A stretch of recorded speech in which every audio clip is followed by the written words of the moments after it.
अस्सलाम वालेकुम स्टूडेंट्स। आज का ये हमारा सेकंड लेक्चर है जिसमें हम इंट्रोडक्शन ऑफ केमिस्ट्री पार्ट 2 के बारे में स्टडी करेंगे।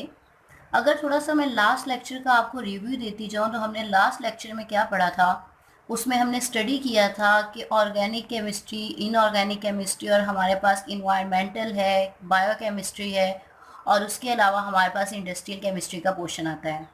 और अगर स्टेप बाय स्टेप उसका थोड़ा सा रिव्यू लिया जाए तो फर्स्ट ऑफ ऑल हमने क्या स्टडी किया था कि हमारे पास पूरी बुक में कि केमिस्ट्री पार्ट 2 में हमारे पास 16 चैप्टर्स हैं, जिसमें से 1 to 6 चैप्टर जो है वो किससे रिलेट करते हैं, इनऑर्गेनिक केमिस्ट्री से, जिसको हमने लास्ट लेक्चर में ब्रीफली एक्सप्लेन किया। और उसके अलावा जो नेक्स्ट पोर्शन है 7 to 13 चैप्टर्स का, वो किस में आ जाता है, ऑर्गेनिक केमिस्ट्री में। और नेक्स्ट हमारे पास 14, 15 और 16 चैप्टर है, जिसमें से 14 चैप्टर बायोकेमिस्ट्री का है, 16 चैप्टर इंडस्ट्रियल केमिस्ट्री और 15 इंडस्ट्रियल केमिस्ट्री और 16 चैप्टर जो है ये इन्वायरमेंटल केमिस्ट्री से रिलेट करता है। तो आज हम पूरे लेक्चर में रिव्यू करेंगे कि एक ओवरव्यू देंगे कि ऑर्गेनिक केमिस्ट्री के कितने चैप्टर्स हैं और कौन कौन से चैप्टर्स हैं और उसमें हम क्या क्या स्टडी करेंगे। और सेम इसी तरह हम आगे जो फर्दर 3 चैप्टर्स रह जाते हैं उनको देखेंगे कि उसका एक जनरल ओवरव्यू लेंगे कि हमने मतलब इन शॉर्ट कि हमने पूरे साल में पढ़ना क्या है। तो हम स्टार्ट करते हैं।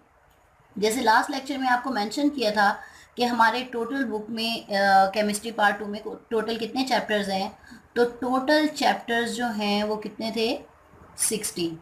ठीक है जी। और उसके अलावा जो हमारे पास इनऑर्गेनिक के चैप्टर्स हैं, इनऑर्गेनिक के जो हमारे पास चैप्टर्स आ रहे हैं दैट इज़ फ्रॉम 1 to 6।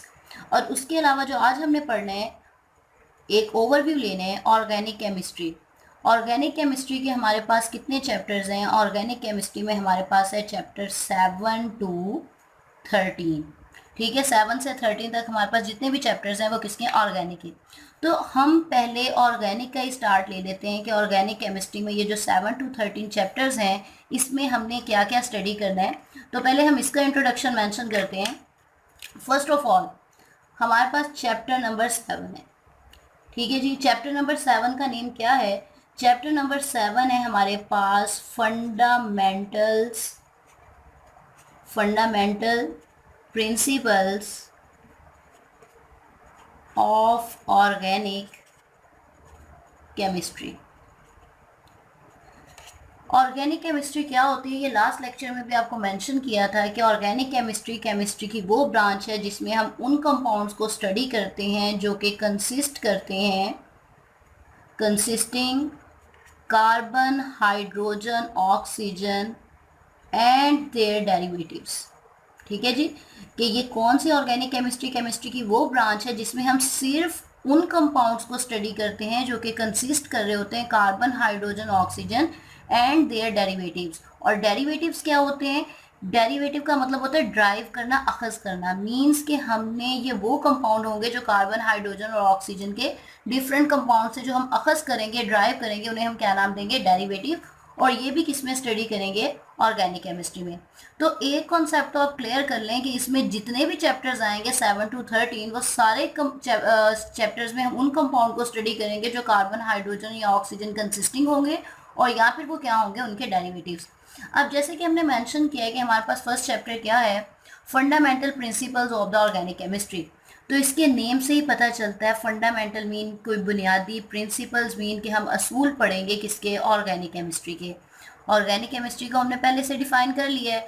अब इस फंडामेंटल प्रिंसिपल्स में हमें क्या पढ़ेंगे, हम इस चैप्टर्स में ऑर्गेनिक केमिस्ट्री की प्रॉपर्टीज़, उनके करेक्टरिस्टिक्स देखेंगे। उसके अलावा इनका जो बेसिक कंपोनेंट है कार्बन, तो हम देखेंगे फॉर्मेशन ऑफ कार्बन कंपाउंड्स। ठीक है जी, जिसमें इथीन आ जाता है, मीथेन आ जाता है, इथाइन आ जाता है।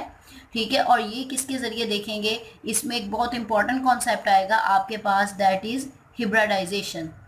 ये आप पार्ट 1 में भी बहुत ब्रीफली स्टडी कर चुके हैं, सेम वैसा ही है हिब्रिडाइजेशन का कॉन्सेप्ट। इसके अलावा आपके पास जो एक इंपॉर्टेंट एक्सटेंसिव क्वेश्चन आएगा दैट इज़ आइसोमेरिज्म, जो कि शॉर्ट के अकॉर्डिंग भी और लॉन्ग के अकॉर्डिंग दोनों इंपॉर्टेंट है। तो fundamental principle of organic chemistry में माइंड में क्लियर रखें कि ऑर्गेनिक केमिस्ट्री के हमने कुछ बुनियादी असूल पढ़ने हैं जिसमें इनकी प्रॉपर्टीज़ होंगी, इनके फॉर्मेशन मेथड होंगे, जिसको मैंने शॉर्टली बता दिया है कि आप हिब्रिडाइजेशन को पार्ट 1 की तरह अगेन पार्ट 2 में अगेन स्टडी करेंगे। और जो लास्ट वन इंपॉर्टेंट टॉपिक है हमारे पास वो कौन सा है, आइसोमेरिज्म। अब हमारे पास नेक्स्ट चैप्टर है चैप्टर नंबर 8। चैप्टर नंबर 8 को अगर हम मेंशन करते हैं, हमारे पास 8 चैप्टर क्या है, दैट इज एलिफेटिक हाइड्रोकार्बन्स। तो बेटा पहले मैं यहाँ पे बताती जाऊँ हाइड्रोकार्बन्स क्या होता है। हाइड्रो मीन हाइड्रोजन और कार्बन मीन कार्बन। हम ऑर्गेनिक केमिस्ट्री को स्टडी कर रहे हैं, तो मैं अगेन रिपीट कर रही हूँ, हाइड्रोकार्बन्स क्या है कि ये वो कंपाउंड्स हैं जो कि हाइड्रोजन और कार्बन पे कंसिस्ट कर रहे हैं, इन्हें हम क्या नाम देते हैं, हाइड्रोकार्बन। यहाँ पे एक इंटरेस्टिंग चीज़ मैं मेंशन करती जाऊँ कि अगर अक्सर आपसे पूछा जाता है what is the difference between the organic compounds and hydrocarbons, तो आपको पता होना चाहिए, यहाँ पे आपने गौर से सुनना है, ऑर्गेनिक कंपाउंड्स वो होते हैं that only consisting carbon, hydrogen, oxygen and their derivatives. के मतलब मैं रिपीट कर रही हूँ कि कार्बन, हाइड्रोजन और ऑक्सीजन उनके डेरिवेटिव पे कंसिस्ट करते हैं, जबकि हाइड्रोकार्बन्स क्या होते हैं, जो हाइड्रोजन और कार्बन पे कंसिस्ट कर रहे होते हैं। मतलब इसमें सिर्फ हाइड्रोजन और कार्बन कंसिस्टिंग कंपाउंड होते हैं, उन्हें हम क्या नाम दे देते हैं, हाइड्रोकार्बन, जैसे कि इसके नेम से भी मेंशन है। और एलिफेटिक हाइड्रोकार्बन्स का दूसरा नेम क्या होता है, that is also called as a open chain, या फिर इसको हम नाम देते हैं एसाइक्लिक हाइड्रोकार्बन्स। और हाइड्रोकार्बन्स को मैं शॉर्ट एब्रीवेशन में क्या लिख रही हूँ, HC लिख रही हूँ, लेकिन आपने ऐसे नहीं लिखना, ये जस्ट एक समझाने के लिए है। ठीक है जी। एलिफेटिक हाइड्रोकार्बन्स का दूसरा नेम क्या है, ओपन चेन भी इसको कह सकते हैं, एसाइक्लिक हाइड्रोकार्बन्स भी कह सकते हैं। और इस चैप्टर में हम ब्रीफली क्या स्टडी करेंगे, इस चैप्टर में आप लोग स्टडी करेंगे अल्केन्स के बारे में, अल्कीन्स के बारे में, and last one alkynes. Alkanes कौन से हाइड्रोकार्बन्स होते हैं जो कि कंसिस्ट करते हैं किस पे, सिंगल बॉन्ड पे। अल्कीन्स कौन से हाइड्रोकार्बन्स होते हैं जिनमें कार्बन कार्बन के दरमियान क्या होता है, डबल बॉन्ड होता है। मतलब हम यहाँ पे लिख देते हैं single bond between carbon carbon, double bond भी कार्बन के दरमियान। और अल्काइंस क्या होते हैं, जिनमें ट्रिपल बॉन्ड होता है बिटवीन 2 कार्बन एटम्स। अब इस चैप्टर में आप अल्केन, अल्कीन, अल्काइंस के स्टार्टिंग इंट्रोडक्शन देखेंगे, इनके रिएक्शंस देखेंगे, इनकी मतलब आपने एक चीज़ माइंड में रखनी है, आपने सिर्फ 3 चीज़ें पढ़नी है इसमें, अल्केन, अल्कीन, अल्काइंस। उसके अलावा आपने इसका इंट्रोडक्शन देखना है, इनकी फॉर्मेशन मेथड देखने हैं, इनके रिएक्शन और यूजेस। मतलब क्या है, फॉर्मेशन मेथड्स, इनके रिएक्शन और यूजेस। ये आपके पास 3 इंपॉर्टेंट पॉइंट होंगे इन सब बेसिक पॉइंट्स के, कि अल्केन के भी आपने देख लिए formation method, reactions and uses, same alkenes के भी इसी तरह और अल्काइंस के भी इसी तरह। यहाँ से हमारा चैप्टर हो जाता है एलिफेटिक हाइड्रोकार्बन्स कंप्लीट। अब हम नेक्स्ट चैप्टर पे आते हैं, चैप्टर नंबर 9। चैप्टर नंबर 9 किस का नेम हमारे पास क्या है, this one is called as a aromatic hydrocarbons. I hope अब आपको हाइड्रोकार्बन की टर्म समझ आ चुकी होगी कि हाइड्रोकार्बन वो कंपाउंड्स होते हैं जो सिर्फ हाइड्रोजन और कार्बन पे कंसिस्ट कर रहे होते हैं। एलिफेटिक क्या था, ओपन चेन हाइड्रोकार्बन्स। और एरोमेटिक हाइड्रोकार्बन्स कौन से होते हैं, दीज आर क्लोज चेन। ठीक है जी।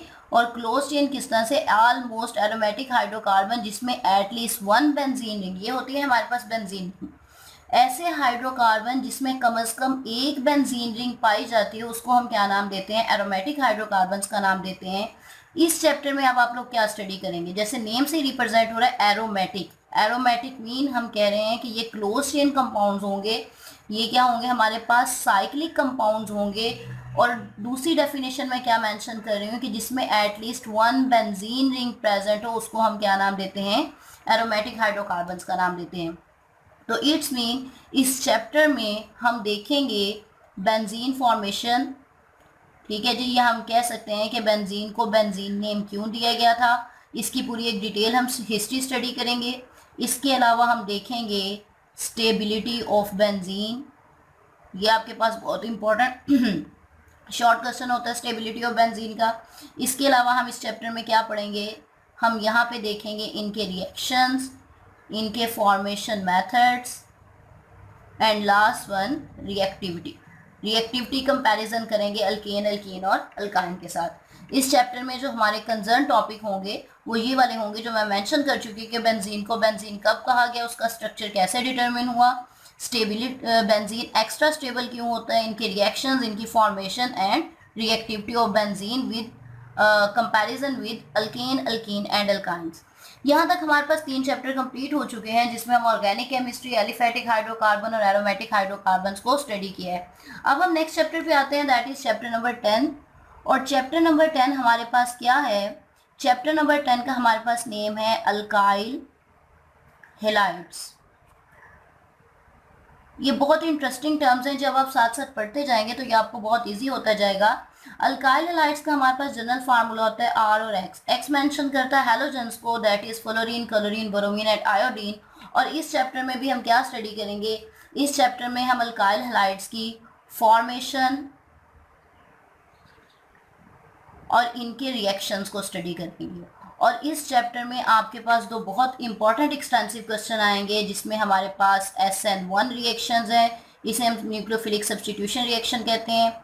SN2 रिएक्शंस है, E1 एंड E2 रिएक्शंस है, इन्हें एलिमिनेशन रिएक्शंस का नाम दिया जाता है। And last one is the most important short question, that is about Grignard reagent. तो बेटा आप लोगों ने ये टर्म सोच के ना तो परेशान होना है, ना ही कंफ्यूज होना है कि पता नहीं हम इतना मुश्किल क्या पढ़ने वाले हैं। ये जैसे जैसे आप पढ़ते जाएंगे तो ये आपको बहुत ज़्यादा इजी होता जाएगा। अब नेक्स्ट हम चैप्टर की बात करते हैं, चैप्टर नंबर 11। चैप्टर नंबर 11 हमारे पास क्या है? Alcohol, phenols and ethers. तो इसके नेम से ही रिप्रेजेंट हो रहा है कि इस चैप्टर में हमने अल्कोहल्स को स्टडी करना है, फिनोल्स को स्टडी करना है और ईथर्स को।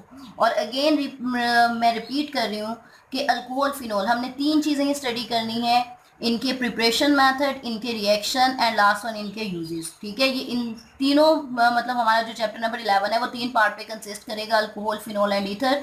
तो ये इनके फार्मूलाज मैं अभी इसलिए मेंशन नहीं कर रही क्योंकि जैसे जैसे हम लेक्चर लेंगे चैप्टर नंबर 7 में ही हम सारे फंक्शनल ग्रुप्स को स्टडी करेंगे, तो आप लोगों को क्लियर होता जाएगा कि अल्कोहल्स क्या होते हैं, फिनोल्स क्या होते हैं, ईथर्स क्या होते हैं।